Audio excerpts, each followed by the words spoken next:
Hello tout le monde, j'espère que vous allez tous très bien. On se retrouve aujourd'hui pour une nouvelle vidéo en pleine canicule. Je n'en peux plus. Je ne sais même plus comment m'habiller. C'est la catastrophe. Et en parlant de soleil, aujourd'hui, j'ai décidé de vous parler du capital soleil. Car j'ai beaucoup vu sur mes réseaux sociaux que beaucoup d'entre vous n'appliquaient pas de crème solaire et mettaient de l'huile au contraire pour bronzer encore plus. Et franchement, ça m'inquiète un peu que pas beaucoup de monde se préoccupe en fait de ça et des conséquences que ça pourrait avoir sur votre peau et sur votre santé. Donc j'ai décidé de faire cette vidéo-là pour vous éclairer un petit peu plus. Donc le capital soleil, c'est quoi? En fait, c'est la capacité de votre peau à recevoir les rayons du soleil sans risque. Donc c'est-à-dire sans pouvoir comment avoir un cancer de la peau, donc faire des mélanomes. Une fois que, en fait, ce capital soleil-là, vous l'avez dès votre naissance. Donc, une fois qu'il est utilisé, il est impossible de revenir en arrière, en fait. Donc, évidemment, il y a plusieurs types de peau. Donc, chaque peau va être différente par rapport au soleil. Donc, chaque personne a son capital soleil.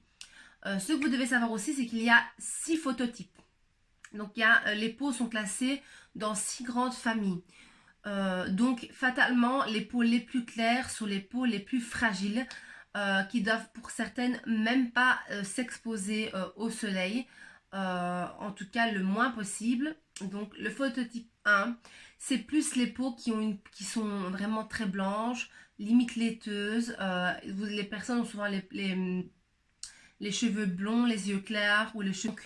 Et le phototype 6, évidemment, les peaux les plus foncées. Donc, fatalement, les peaux les plus claires. Pour moi, le phototype 1 doit vraiment faire très attention au soleil. Essayer de se mettre le plus souvent à l'ombre et vraiment se protéger avec un SPF. Et toutes les autres peaux, bien évidemment, doivent se protéger avec une crème solaire, une protection solaire, parce que une fois que votre capital est terminé, c'est foutu, vous ne savez plus revenir en arrière. Et c'est très contraignant et très dangereux. Par contre, pour les phototypes les plus élevés, même si vous avez une peau qui est plus adaptée au soleil et qui sera plus protégée naturellement, il est important pour vous de quand même se protéger, même si vous mettez un SPF plus léger, car votre capital soleil n'est pas illimité non plus, et même les peaux les plus foncées peuvent faire des mélanomes et des cancers de la peau. Donc vous pouvez mettre un SPF 25, un SPF 30, même un SPF 15 pour certains, mais il est très important pour vous de vous protéger également. Parce que j'entends beaucoup de personnes dire oui, mais quand je vais au soleil, je fais que bronzer, j'attrape aucun coup de soleil. Oui, ok, j'entends bien, mais c'est pas de coup de soleil qu'on vous parle, c'est vraiment de cancer de la peau, de rides, de taches de vieillesse, etc. Et généralement, toutes ces répercussions n'arrivent pas tout de suite. Elles arrivent souvent vers 10, voire 20 ans après. Donc c'est pour ça qu'il est très important de vous protéger maintenant et de faire attention maintenant. Parce qu'une fois que c'est foutu, on ne sait plus du tout revenir en arrière. Et on sait tous à quel point on tient à notre peau et à quel point c'est important. Dans les rayons du soleil, pour vous expliquer un petit peu, donc le soleil envoie 3 rayons. Il n'y en a que 2 qui nous atteignent parce que l'UVC ne nous atteint pas, il reste dans la couche d'ozone. Le premier, c'est l'UVA. Donc l'UVA va vraiment venir dans les profondeurs de notre peau, va vraiment venir détruire nos fibres de collagène, nos fibres d'élastine. Donc ça va provoquer quoi? Ça va provoquer des rides, ça va provoquer des brûlures, ça va, à la force, quand votre capital soleil est foutu, ça va provoquer des mélanomes, des lésions de la peau, donc des cancers. Donc c'est vraiment des choses pas du tout comiques. Donc par contre l'UVB lui va vraiment venir superficiellement sur la peau, donc va venir provoquer des brûlures, et des coups de soleil, etc. Et également des cancers de la peau. Donc il est très important de le faire maintenant, de se protéger, évidemment, chaque fois en fonction de votre peau. Donc pour se protéger au maximum, il faut appliquer donc des crèmes solaires, des protections solaires qui ont différents SPF. Donc je pense que le plus petit c'est SPF 10 et le plus élevé c'est l'écran total indice 50+, etc. Donc il faut savoir que même l'écran total le plus élevé ne va pas vous protéger à 100%. C'est très élevé, mais c'est pas du tout à 100%. Donc, sachez qu'il est très important de se protéger régulièrement, mais d'éviter de se mettre en permanence au soleil. Dans les heures les plus chaudes, par exemple. Moi, quand je vais à la mer, oui, j'ai envie de prendre un petit peu du soleil, mais j'essaye au maximum de quand même rester à l'ombre, de mettre un chapeau et de mettre l'écran, de mettre de la crème solaire toutes les 2 heures. Je suis en train de m'embrouiller, je sens que je divague un petit peu. Tout ça pour vous dire que même si vous êtes protégé, vous n'êtes pas protégé totalement. Et même pendant l'année, même quand il ne fait pas 40 degrés ou qu'il n'y a pas de soleil, les rayons du soleil traversent les nuages. Donc même quand il fait nuageux, votre peau reçoit ces agressions, reçoit ces rayons dangereux. Donc il est même important pendant l'année d'avoir un petit SPF. Moi, ce que je fais pendant l'année, je mets un fond de teint qui contient un SPF 20, un SPF 10, un petit SPF, mais qui me protège quand même tout au long de l'année. Et ça, c'est très important aussi parce que on a tendance à se protéger qu'en vacances, qu'en été. Eh bien non, les rayons du soleil sont là même en hiver. Donc voilà. Je ne sais plus ce que je voulais dire tout à l'heure. Il faut réappliquer votre crème toutes les 2 heures quand vous êtes vraiment en train de vous exposer au soleil, que vous bronzez, etc. Si vous allez dans l'eau, mettez bien une crème qui est résistante à l'eau parce que sinon, dès que vous allez dans l'eau, la crème ne fait plus effet. Donc, il faut vraiment mettre une crème qui est waterproof.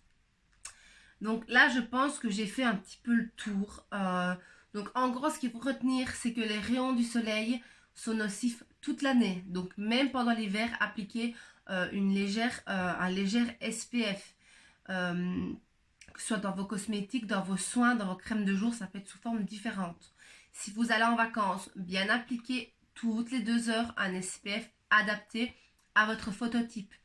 Vous bronzerez quand même, ne vous inquiétez pas, mais je pense qu'il est plus important d'être un peu moins bronzé, mais de ne pas avoir de problèmes de peau et de cancer. Pour moi, c'est le plus important, je pense. Ce qu'il faut retenir aussi, c'est que vous devez absolument savoir votre phototype. Moi, je pense que je suis un phototype 2, voire même 2 à 3, parce qu'en fait, je bronze très très bien quand je suis au soleil, mais je suis quand même assez blanche l'année. Mais moi, de toute manière, je m'en fous maintenant de bronzer. J'essaye, donc sur mon visage, moi j'applique de la crème 50. D'ailleurs, je vous ai préparé, j'arrive. J'ai cette protection solaire de chez Bioderma qui a en fait une texture teintée. Je vais vous mettre une petite goutte, vous voyez. Il y a plusieurs teintes et en fait ça va venir protéger votre peau tout en amenant une petite couleur. Donc je pense que celle-ci, je vais vraiment l'utiliser même pendant l'été. Elle n'est pas du tout grasse. Elle n'est pas du tout grasse et c'est un SPF 50+. Donc pour le visage, c'est vraiment nickel. Alors moi, ce que je fais quand j'arrive en vacances, je mets de l'écran 50 sur tout mon corps les 2 premiers jours, le temps que ma peau s'habitue un petit peu au soleil, que je prenne quelques couleurs. Et après, sur tout mon corps, j'applique un SPF 30, donc de chez Avène. Elle est résistante à l'eau. C'est une brume un peu légèrement huileuse. Elle est vraiment haute protection. Je n'ai eu aucun coup de soleil, aucune allergie avec. J'en suis vraiment très très contente. Et il n'y a pas de parfum et j'en suis vraiment super satisfaite. Et je pense que je vous ai tout expliqué. Les autres petites choses que je voulais dire quand vous allez en vacances et que vous allez au soleil, il est très important de se mettre un chapeau sur la tête pour pas avoir des insolations. Ça vient aussi faire un peu d'ombre et donc protéger plus votre visage qui est la zone la plus sensible avec votre décolleté. Et également, protégez vos yeux, les gars. Mettez des bonnes lunettes de soleil. Ça protège les rayons du soleil. Je pense qu'à l'heure d'aujourd'hui, nos yeux sont déjà assez fragilisés par les écrans, etc. Donc, il est important de quand même mettre des lunettes de soleil. Moi, je le fais chaque fois et voilà. Ce que je peux vous dire aussi en plus, quand vous êtes vraiment exposé toute la journée, c'est vraiment surtout bien hydrater votre peau. Si vous avez des petites rougeurs ou des petites coups de soleil, je peux vous conseiller de mettre de l'aloe vera, ça marche très très bien. Ou alors des crèmes apaisantes. Moi quand je sens que je suis légèrement rouge, si par exemple j'étais sur le bateau, etc., des fois j'ai tendance quand même à être un petit peu rosée, vous voyez. Ça c'est quand j'oublie de leur mettre 2 fois ma crème, quand je suis trop dans mon trip à faire des photos, aller dans l'eau et tout ça. Là je mets de la Cicaplast de chez Avène, vous savez bien mon amour pour ce produit. Et alors aussi pour avoir un joli bronzage, bien y gommer votre peau une fois semaine. Généralement c'est mieux de gommer votre peau pas le jour avant l'exposition parce que là votre peau elle est trop, on va dire trop propre, donc les petites peaux mortes viennent quand même un petit peu protéger votre peau. Et aussi moi ce que je fais pour stimuler la mélanine de mon corps et booster tout ça, je viens prendre des gélules pendant l'été, donc je prends les Onébiol. Je vous en ai déjà parlé sur Instagram, c'est dans mes stories, donc voilà, je pense que j'ai fait le tour. Si vous avez des questions, n'hésitez pas à me le dire. Si je pense à d'autres choses d'ici la publication de la vidéo, je la mettrai dans la barre d'infos. Donc si vous avez aimé cette petite vidéo, n'hésitez pas à mettre un petit cœur, à me faire un petit commentaire et je vous fais très très gros bisous. Ciao!